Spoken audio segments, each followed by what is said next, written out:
Tonight, we celebrate the second Sunday in Advent by lighting the candle of peace.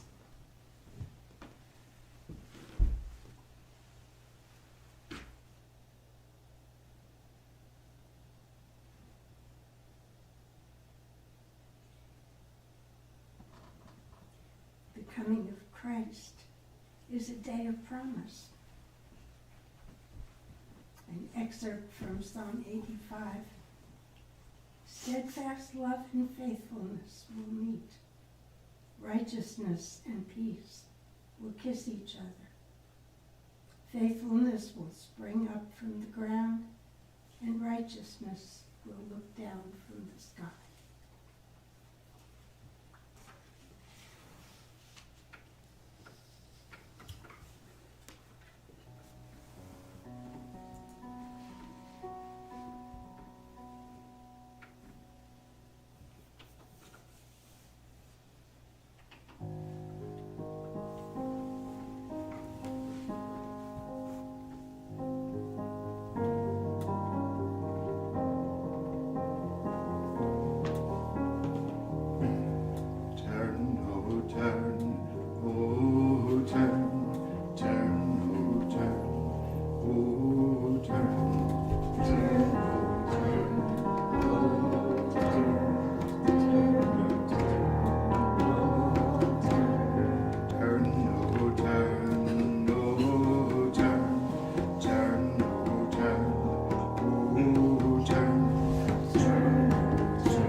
every once in a while I enjoy teasing people.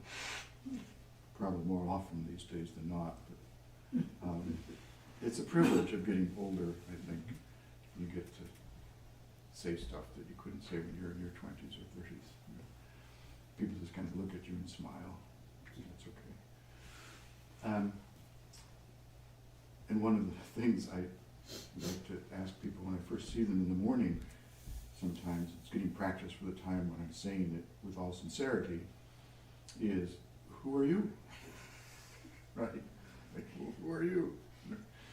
It's a really good question, actually. And so I'm asking it with relative mental stability. Someday, when it's not quite so stable, I'll probably be asking it in all sincerity, not knowing who you are. But at the moment, I can recognize you. But the question is, at a more serious level, is who am I in relation to the healing of this world? Who am I in response to the suffering of this world and the transformation of this world? That's the question. There's been plenty of times, plenty of folks, including myself, have wandered the earth saying, who am I? And that's legitimate too. But the part I was missing was the second half, because it was totally self-centered. It was totally on me. Who am I? What does that mean? It means really not a whole lot unless it's connected to the realities of this world. Yeah. That's where God is. God is in this world. God so loved the world. Jesus is present in this world. So where do we find Jesus? In the world. In the realities of this world. Particularly with those who are vulnerable and suffering. That's what Jesus said. You want to find me? Go feed the hungry. You want to visit me? Go visit those that are in prison, those that are sick, those that are in need of clothing.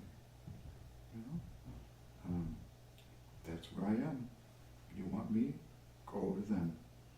So it's an interesting dynamic between a monastic community and a community that goes into the world, that leaves the cloister behind, so to speak, and serves.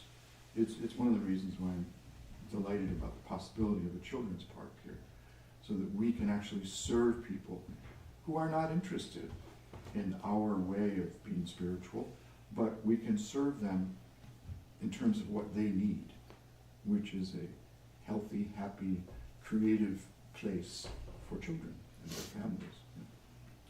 That would be lovely. So tonight I just want to share with you a little story. Some of you have heard it before, some of you haven't. And it's a story about a little town of Bethlehem, but not the Bethlehem that we ordinarily think of with the manger scene and the baby Jesus and Joseph and Mary and so on. This is a different moment, but it's still a little town of Bethlehem. So here goes the story. True story. In 2004, I was invited to go to Bethlehem, the little town of Bethlehem where Jesus was born, to share music,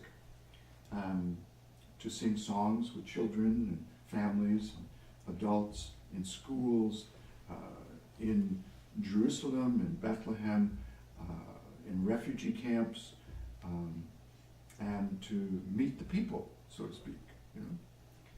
And how could I say no to that? It was just like, oh my gosh, this once in a lifetime opportunity. And so I said, of course, yes.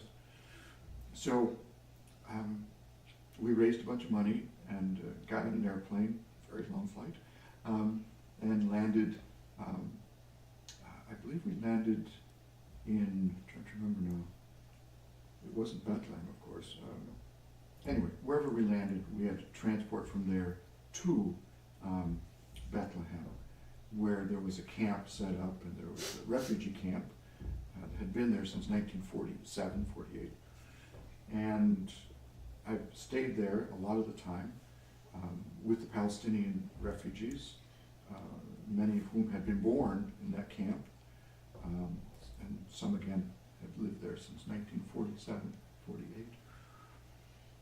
And while I was there, I made new friends, and they took me around to visit schools and all kinds of places and people, Israelis, Palestinians, Christians, Muslims, Jews, you name it, all kinds of people. It was lovely.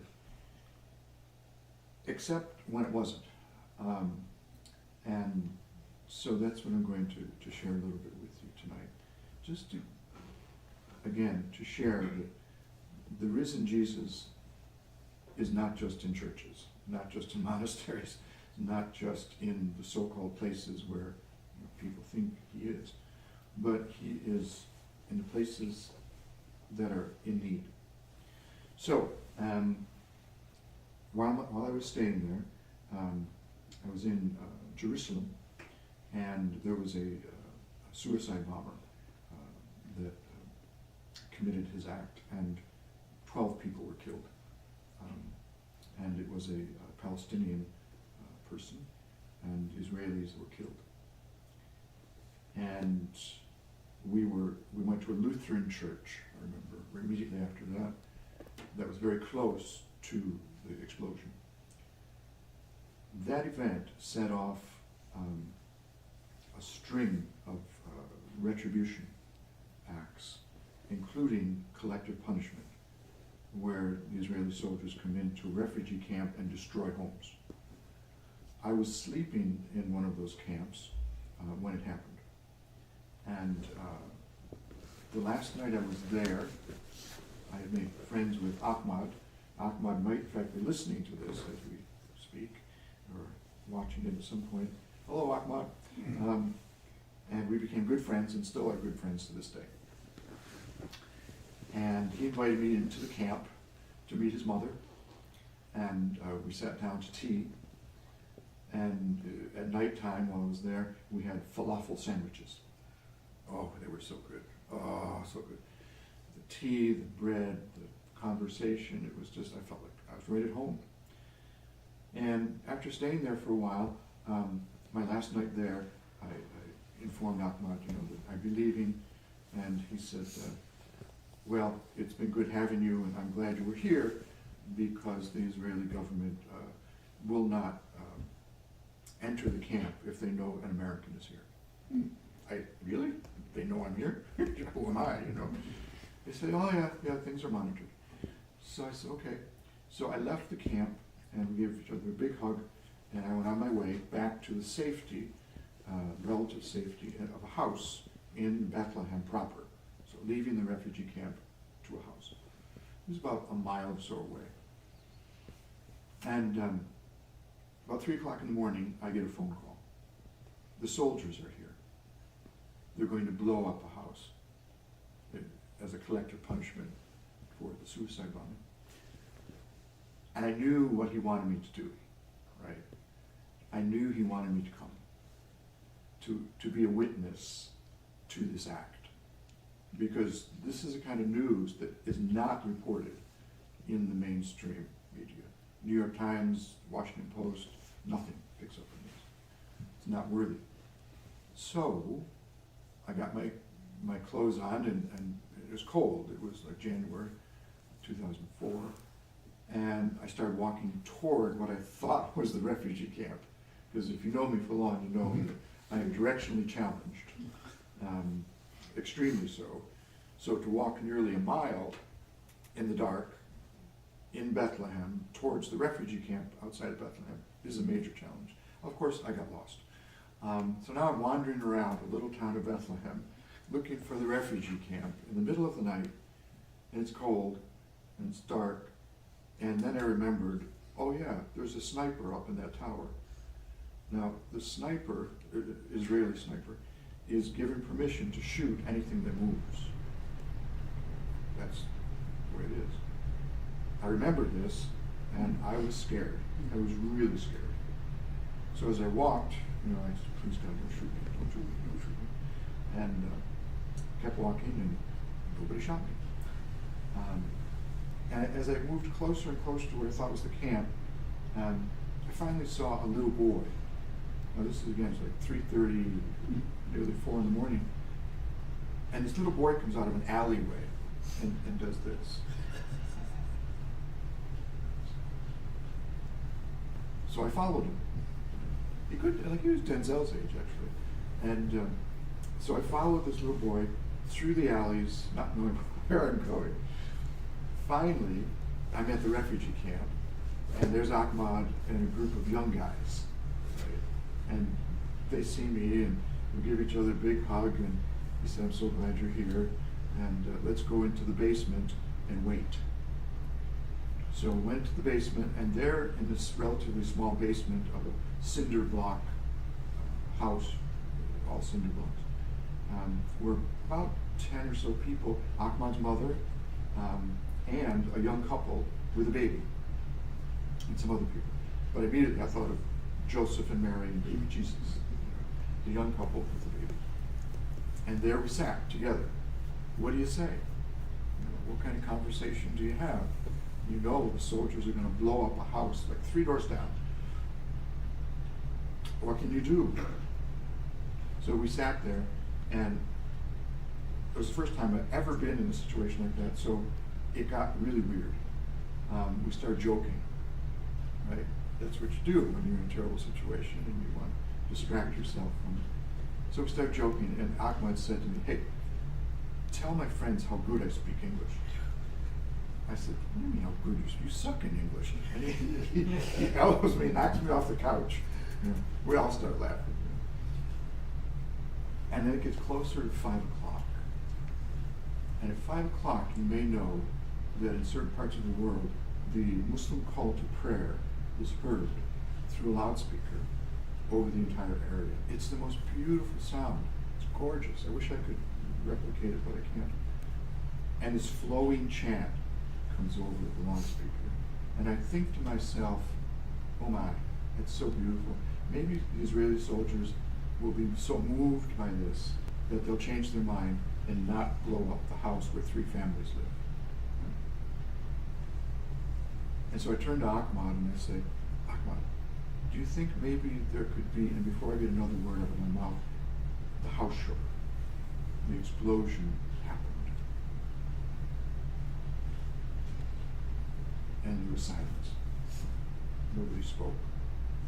We all had our eyes down. It was some time before we looked up, and almost on cue, we stood up. All of us stood up. And we started walking slowly outside the basement, outside the cinder block house, to the site that was blown up, because by then the Israeli soldiers were gone. They set the charges, they blew it up, and 3 families were made homeless by the explosion. And we walked out to where it was. And I'll never forget it as long as I live.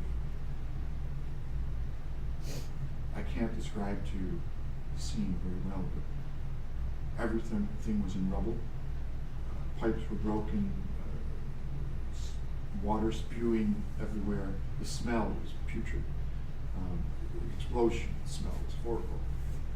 And then there were the people, of course, particularly the women and children that used to live in that house were just wailing, to imagine.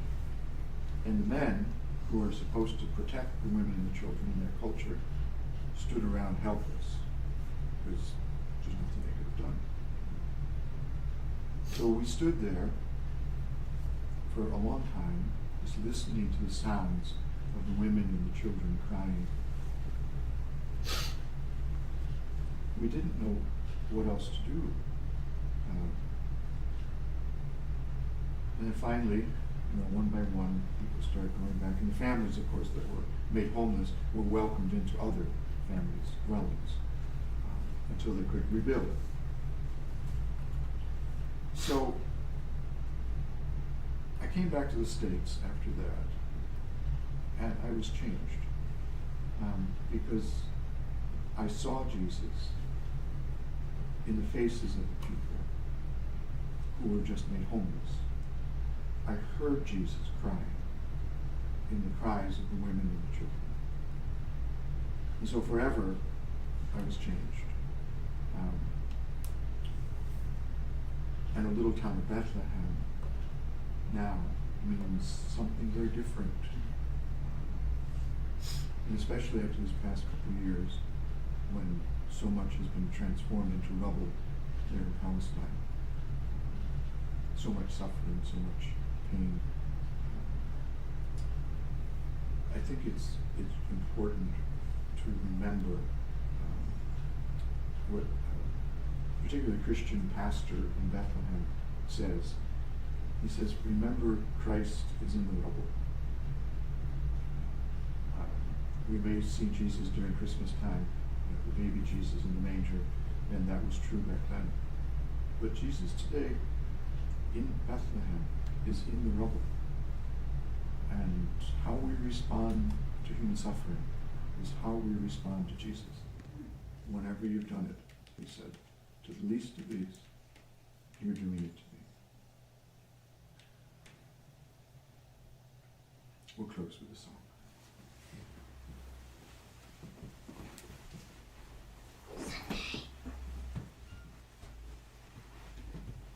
So it's Sunday night, and we have candles and lights out, and a prayer for peace in the world.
Places that are in need of peace, justice, enough food.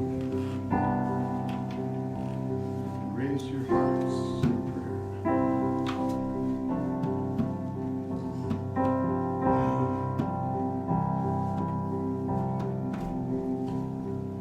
And peace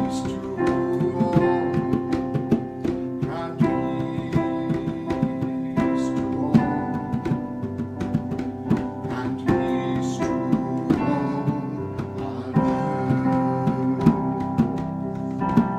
Together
Of this day, a prayer for peace, true peace, just peace, for people who need food, enough to eat, for people who need shelter, a warm, safe place, for children who need health care, education, and creativity. May there be peace, and may we be helpful to that end. May it be so.